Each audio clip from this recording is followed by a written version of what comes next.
Hey, what's going on people? It's SGZ here from the SpartanGameZone, and in this video I'll be showcasing the best Lost Souls farm, which you can use to get as many Lost Souls as you want in just one run of the Coiled Captors Mirror of Mystery. You receive 2 Lost Souls each time you kill an enemy, or 6 if you open a chest, and this farm is the one that served me best.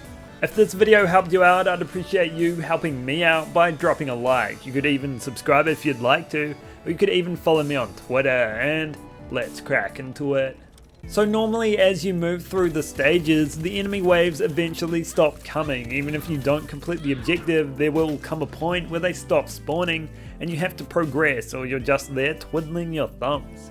However, there is one stage where the enemy waves are endless. They keep coming, and that's the one you'll want to target to get a bunch of loot souls. That stage is the second to last one, not including the boss fight, the one after you've killed Hammerhead, where you have to survive for 3 minutes until the water rises.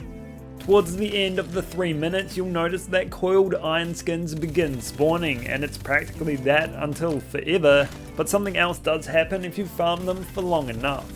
The coiled iron skins spawn in pairs, and you can just keep on killing them for more and more lost souls.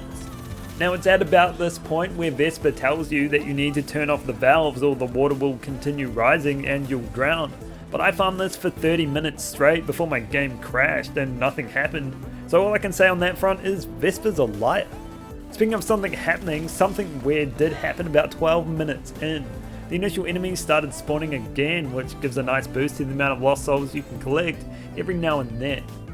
The number one thing you have to remember with this farm is that you shouldn't release the water. Don't spin the valves, or else the enemies will cease to spawn and you'll have to set it up again.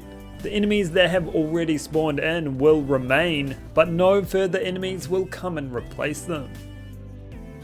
If you're worried about ammo, then you shouldn't be. There's plenty of ammo crates around, and the enemies you defeat drop ammo as well. I probably farmed it for longer than anyone else would, and I didn't have a problem there.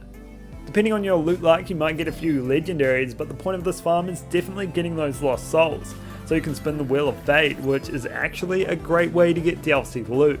Much better than the final boss, or at least their first stage. Speaking of the final boss, and spoilers ahead if you don't want to see them yet, but you can infinitely farm them too. After defeating them, just like with Zomboss, you can kill yourself so you spawn back at the top of the arena, and upon jumping down he'll be there again. It's not great for farming lost souls unfortunately, as his ads don't drop any and he only drops 2 just like everyone else.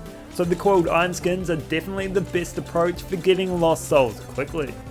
He isn't even great at dropping legendaries anyway, and I received a lot more from spending my souls on the Wheel of Fate than I would have spending that time farming him, especially how it stands now and with the higher difficulties to come. Overall, this is a great way to farm for lost souls, which you can quickly turn into some exclusive legendary gear, provided you're feeling lucky. So that's all for this video. I hope you enjoyed it and learned of the best way to get a load of lost souls in the Tiny Tina's Wonderlands Coiled Captors DLC. If you did, consider dropping a like or subscribing, and I'll catch you in the next one.